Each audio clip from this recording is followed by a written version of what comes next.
Hello all, welcome back to Telugu explanation of Indian economy Ramesh. So ఈరోజు మనం Indian financial market నుంచి organised money market chapter చూస్తున్నాం. Organised money market అంటే it undergoes with some regulations. కొన్ని regulations అనేవి ఉంటాయి మనకు ఆర్గనైజ్డ్ మనీ మార్కెట్లో. సో ఇండియాలో మనకి 2 టైప్స్ ఆఫ్ మనీ మార్కెట్స్ అనేవి ఉన్నాయి. ఒకటి ఆర్గనైజ్డ్ మనీ మార్కెట్, రెండోది unorganised money market. So unorganised money market already discuss చేసాము అండ్ ఆర్గనైజ్డ్ మనీ మార్కెట్ ఇప్పుడు చూస్తాము. So since the government started developing the organised money market in India organised money market in India. So government organised money మార్కెట్ని ఎప్పటి నుంచి develop చేయడం start చేసిందంటే ఇండియాలో 1980 సగం నుంచి ఆర్గనైజ్డ్ మనీ మార్కెట్ని డెవలప్ చేయడం స్టార్ట్ చేసింది. So we have seen the arrival of total 8 instruments. అప్పటి నుంచి మనం ఆర్గనైజ్డ్ మనీ మార్కెట్లో 8 ఇన్స్ట్రుమెంట్స్ రావడం చూస్తున్నాం. Design to be used by different categories of business and industrial firms. So different categories సంబంధించిన వాళ్ళు, వేరు మనుషులు, వేరు ఇన్స్టిట్యూషన్స్ కానివ్వండి, రకరకాల ఫర్మ్స్ దీన్ని యూజ్ చేయొచ్చు. So a brief description of these instruments follows. So ఈ ఇన్స్ట్రుమెంట్ గురించి కొంత డిస్క్రిప్షన్ ఏంటంటే, ఫస్ట్ వన్ వీటిలో ట్రెజరీ బిల్స్ అనమాట. So this instrument of the money market though present since independence got organised only in 1986. So ఈ treasury bills, tea bills అనేవి 1986 నుంచి మనకి స్టార్ట్ అయ్యాయి. ఇవి ఇండిపెండెన్స్ నుంచి ఉన్నప్పటికీ ఫామ్లోకి వచ్చింది 1986. They are used by the central government to fulfill its short-term liquidity requirements up to the period of 364 days. So మనకి టీ బిల్స్ అసలు ఎవరు ఇష్యూ చేస్తారు? టీ బిల్స్ మనకి సెంట్రల్ గవర్నమెంట్ నుంచి ఆర్బీఐ ద్వారా రిలీజ్ అవుతాయి అన్నమాట. So they are used by the central government to fulfil its short term liquidity requirements. So గవర్నమెంట్కి డబ్బులు కావాల్సినప్పుడు ఏం చేస్తుంది? టీ బిల్స్ని రిలీజ్ చేస్తుంది. ఎలా రిలీజ్ చేస్తుంది? ఆర్బీఐ చేత టీ బిల్స్ని రిలీజ్ చేస్తుంది గవర్నమెంట్కి డబ్బులు కావాలన్నప్పుడు. ఎందుకు గవర్నమెంట్కి డబ్బులు కావాలంటే తన షార్ట్ టర్మ్ రిక్వైర్మెంట్స్ని, లిక్విడిటీ రిక్వైర్మెంట్స్ని, కొంతకాలం తనకు కావాల్సిన డబ్బు అవసరాన్ని ఫుల్ఫిల్ చేసుకోవడం కోసం గవర్నమెంట్కి డబ్బు కావాలి. సో ఆ డబ్బు ఎలా అంటే టీ బిల్స్ని ఇష్యూ చేస్తుంది ఆర్బీఐ టీ బిల్స్ని ఇష్యూ చేసినప్పుడు ఏం చేస్తుంది? బ్యాంక్స్ కొనుక్కోవచ్చు, ఇండివిజువల్స్ కొనుక్కోవచ్చు, ఇన్స్టిట్యూషన్స్ కొనుక్కోవచ్చు. సో ఆ టీ బిల్స్ ఎవరైనా కొనుక్కొని ఎలా కొనుక్కుంటామంటే టీ బిల్స్ని, సపోజ్ ఒక 100 రూపీస్కి గవర్నమెంట్ టీ బిల్ అనేది ఇష్యూ చేసింది అనుకోండి, మనం ఎలా కొనుక్కుంటాం? వాటిని డిస్కౌంట్ రేట్తో కొనుక్కుంటాం. 100 రూపీస్ టీ బిల్ని డిస్కౌంట్ రేట్ 97 రూపీస్కి కొనుక్కుంటాం. సో 97 రూపీస్కి కొనుక్కుంటున్నాం 100 రూపీస్కి టీ బిల్ ఇష్యూ చేస్తే డిస్కౌంట్ రేట్తో. మనకి మెచ్యూరిటీ పీరియడ్ వచ్చినప్పుడు 364 డేస్ అయ్యాక ఏమొస్తుంది? 100 రూపీస్ వస్తాయి. అంటే మనకి ఒరిజినల్ వాల్యూ ఇస్తారు. మనం ఇచ్చింది 97 రూపీస్ అయినా వీళ్ళు మనకి ఇచ్చినప్పుడు మనకి ఒరిజినల్ డబ్బులు ఇస్తారు. సో మనకి ఇక్కడ 3 రూపీస్ ప్రాఫిట్ ఉంటుంది. So there developed 5 types of T bills in due course of time. So 5 types of T bills ఉన్నాయి. అవేంటంటే 14-day optionable, 14-day intermediate, 91-day T bill, 182-day T bill and 364-day T bill. ఇలా 5 types of T bills మనకున్నాయి.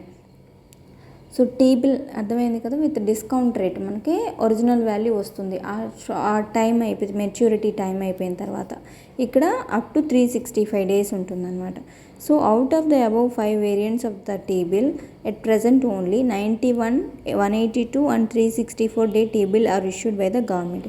ఇక్కడ మనకి 5 T bills ఉన్నప్పటికీ కూడా last 391, 182 and 364-day T bills మాత్రమే government issue చేస్తుంది. The other 2 T bills are discontinued in 2001లో other 2 T bills అనేవి discontinue అయిపోయాయి, నిలిపివేయబడ్డాయి. So the T bill other than providing short-term cushion to the government also function as short-term investment avenues for the banks and financial institutions besides functioning as requirements of CRR and SLR banking institutions. So banking institutions యొక్క CRR and SLR రిక్వైర్మెంట్స్ని full చేయటమే కాకుండా tea bills ఏం చేస్తాయంటే government ఒక short term రిక్వైర్మెంట్ని full చేస్తుంది and short term ఇన్వెస్ట్మెంట్గా కూడా బ్యాంక్స్కి financial ఇన్స్టిట్యూషన్స్కి పనిచేస్తుంది. So what is this CRR and SLR? So CRR అంటే ఏంటంటే, సపోజు ఒక బ్యాంకులో ఇంత డిపాజిట్ అనేది ఉంది, బ్యాంక్లో ఒక 10 lakhs డిపాజిట్ ఉందనుకుందాం.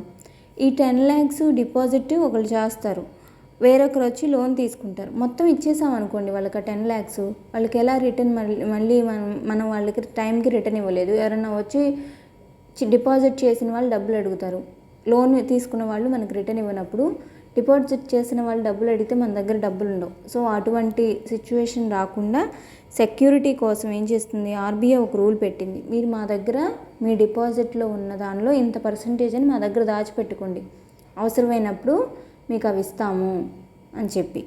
సో ఆర్బీఐ దగ్గర తీసుకెళ్ళి మన డిపాజిట్లో ఇంత పర్సంటేజ్ అనేదాన్ని ఆర్బీఐ దగ్గర పెట్టాలి. సో ఎంత పెట్టాలి అనే దాన్ని ఆర్బీఐ నిర్ణయిస్తుంది. సో ఆర్బీఐ పెడుతుందన్నమాట ఆ లిమిట్. సో ఆర్బీఐ పెట్టే ఆ పర్సంటేజ్ లిమిటే సిఆర్ఆర్.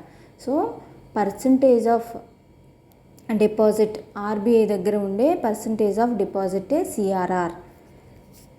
అండ్ ఎస్ఎల్ఆర్ అంటే ఏంటంటే, మన దగ్గర కొంత పెట్టుకోవాలి. ఎస్ఎల్ఆర్, మీరు బ్యాంక్లో కొంత ఉంచుకోండి, కొంత డబ్బు డిపాజిట్ అయిన డబ్బులో కొంత డబ్బు ఉంచుకోండి, డబ్బు కానివ్వండి, గోల్డ్ కానివ్వండి, ఏదైనా కొంత ఉంచుకోవాలన్నమాట. స్టాట్యూటరీ లిక్విడిటీ రేషియో, ఆ పర్సంటేజ్ మన దగ్గరే, మనమే ఉంచుకోవచ్చు, దాన్ని మన దగ్గరే ఉంచుకోవాలి.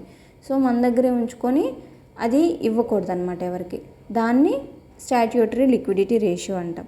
సో వీటిని గురించి ఇంకా క్లియర్గా మనం బ్యాంకింగ్ చాప్టర్లో నేర్చుకుందాం. Next that is about treasury bills, certificate of deposit, CD అంటాం. So organized in 1989. So CDs ఎప్పటి నుంచి ఆర్గనైజ్ చేస్తున్నారంటే 1989 నుంచి. ఇష్యూడ్ బై, ఎవరు ఇష్యూ చేస్తారు, banks and issued to the depositors for a specified period ranging less than 1 year. So 1 year కంటే తక్కువ time కోసం డిపాజిటర్స్ కోసం బ్యాంక్స్ ఇష్యూ చేస్తుంది. They are negotiable and tradable in the money market. So money మార్కెట్లో వీటిని trade చేయొచ్చు.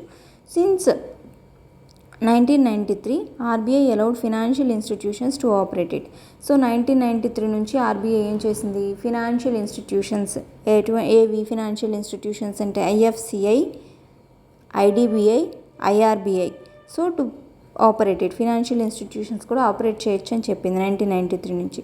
So 97లో ఐఐబిఐని 1997లో యాడ్ చేశారు. And the EXIM bank, they can issue CDs for maturity period above 1 year. వీళ్ళు ఏం చేయొచ్చు అంటే 1 year కంటే ఎక్కువ మెచ్యూరిటీ పీరియడ్కి సిడీస్ రిలీజ్ చేయొచ్చు. 1 year కంటే ఎక్కువ అంటే ఎప్పటిదాకా, up to 3 years.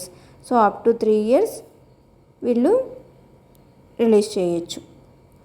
Next commercial paper, organized in 1990. Commercial papers ఎప్పుడు ఆర్గనైజ్ చేశారు, 1990. Used by the corporate houses in the India. So corporate హౌసెస్కి కూడా డబ్బులు కావాల్సి వస్తుంది. సో వాళ్ళు ఏం చేస్తారు, కమర్షియల్ పేపర్ ఇష్యూ చేస్తారు. 1990లో ఇష్యూ చేశారనమాట. వాళ్ళు అలా చేశారు, కమర్షియల్ పేపర్స్ ఇష్యూ చేసి వాళ్ళ మనీ రిక్వైర్మెంట్ అనేది తీర్చుకుంటారు. Short term liquidity fund mismatch ఉంటే దాన్ని తీర్చుకుంటారు. which should be listed with a working capital of not less than 5 crore. So ఇవి లిస్ట్ అవుట్ చేసి ఉండాలి, స్టాక్ మార్కెట్లో లిస్ట్ అవుట్ చేసి ఉండాలి. నాట్ లెస్ దెన్ 5 crore అనమాట. వీళ్ళ వర్కింగ్ క్యాపిటల్ 5 crore కంటే తక్కువ ఉండకూడదు. So CP issuing companies need to obtain a specified credit rating from the agency approved by the RBI such as CRISIL and ICRA. So ఈ CP ఎవరు issue చేయొచ్చు, commercial paper అనేది ఎవరు పడితే వాళ్ళు ఇష్యూ చేయకూడదు. సో వీళ్ళకి ఒక క్రెడిట్ రేటింగ్ అనేది ఉండాలి. ఆర్బీఐ చే అప్రూవ్ చేయబడిన ఏజెన్సీస్ వీళ్ళకి క్రెడిట్ రేటింగ్ అనేది ఉండాలి. అంటే వీళ్ళ కెపాసిటీ ఇది, వీళ్ళకి గ్యారంటీ అనేది ఇవ్వాలి. ఒక థర్డ్ పార్టీ వీళ్ళకి గ్యారంటీ ఇవ్వాలి, వీళ్ళ దగ్గర వీళ్ళు అప్పు కట్టగలరు అనే గ్యారంటీ ఒక థర్డ్ పార్టీ ఇవ్వాలి. ఆ థర్డ్ పార్టీ ఎవరంటే ఈ ఏజెన్సీస్ అనమాట, క్రిసిల్, ఇక్రా. వీళ్ళు గ్యారంటీ ఇవ్వాలి, వీళ్ళు ఖచ్చితంగా అప్పు పే చేస్తారు అని వీళ్ళు క్రెడిట్ రేటింగ్ ఇవ్వాలి. వీళ్ళకి ఇంత రేటింగ్ ఉంది అని చెప్పి వీళ్ళు గ్యారంటీ ఇస్తారనమాట. క్రిసిల్, ఇక్రా వీళ్ళు అప్రూవ్ చేయాలి. ఇవి ఆర్బీఐ అప్రూవ్ చేసిన ఏజెన్సీస్. వీళ్ళు ఈ కార్పొరేట్ కంపెనీస్ని అప్రూవ్ చేయాలి, వీళ్ళు అప్పు కట్టగలరు, ఇబ్బంది ఏం లేదు అని. సో అలాంటి కార్పొరేట్ హౌసెస్ మాత్రమే కమర్షియల్ పేపర్ని ఇష్యూ చేయగలరు. Next commercial bill. So organized in 1990. Commercial bills 1990లో ఆర్గనైజ్ చేశారు అండ్ ఇష్యూడ్ బై, ఎవరు ఇష్యూ చేస్తారంటే all India financial institutions, non banking finance companies and scheduled commercial banks, merchant banks, cooperative banks and the mutual funds. Mutual funds కూడా వీటిని issue చేయొచ్చు. So it is replaced by the world bill market available since 1952 in the country. So ఇది వేటిని replace చేసిందంటే commercial bill world bill market అనేదాన్ని replace చేసింది. 1952 నుంచి world bill market అనేది ఉంది. సో దాన్ని కమర్షియల్ బిల్ రీప్లేస్ చేసింది. That is about treasury bills, certificate of deposit CD, commercial paper and commercial bills. So మనం 4 ఇన్స్ట్రుమెంట్స్ చూసాము ఈ క్లాస్లో అండ్ నెక్స్ట్ క్లాస్లో we will go to see remaining 4 instruments. So total 8 instruments కదా, 4 instrument. So treasury bill అర్థమైంది. Discount రేట్తో మనం face value, మనం ఏదైనా ఒక ట్రెజరీ బిల్ కొనుక్కున్నప్పుడు దాన్ని డిస్కౌంట్ రేట్తో కొనుక్కుంటాం. డిస్కౌంట్ రేట్తో కొనుక్కున్నప్పుడు మనకి దాని ఫేస్ వాల్యూ, ఒరిజినల్ వాల్యూ అనేది మెచ్యూరిటీ టైంలో వచ్చేస్తుంది. Next CDs, commercial paper, commercial bill అన్నీ కూడా అంతే డిస్కౌంట్ రేట్తో మనం పర్చేస్ చేస్తాం. డిస్కౌంట్ రేట్తో పర్చేస్ చేస్తే మనకి యాక్చువల్ వాల్యూ అనేది మెచ్యూరిటీ టైంలో వస్తారు. ఇవి వాళ్ళ షార్ట్ టర్మ్ రిక్వైర్మెంట్స్ ఫుల్ఫిల్ చేయడం కోసం ఇష్యూ చేస్తారు. సో దీని గురించి ఏమైనా డౌట్స్ ఉంటే నాకు కామెంట్ సెక్షన్లో పెట్టండి. Again we will do this class if any doubt. Thank you so much.